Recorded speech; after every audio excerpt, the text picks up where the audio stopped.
बेटी घर पर अकेली है, मेरे बिना नहीं रहती। बेटी का नाम क्या है? मीरा। ये देखो।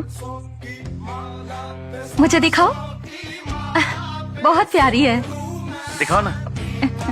लो।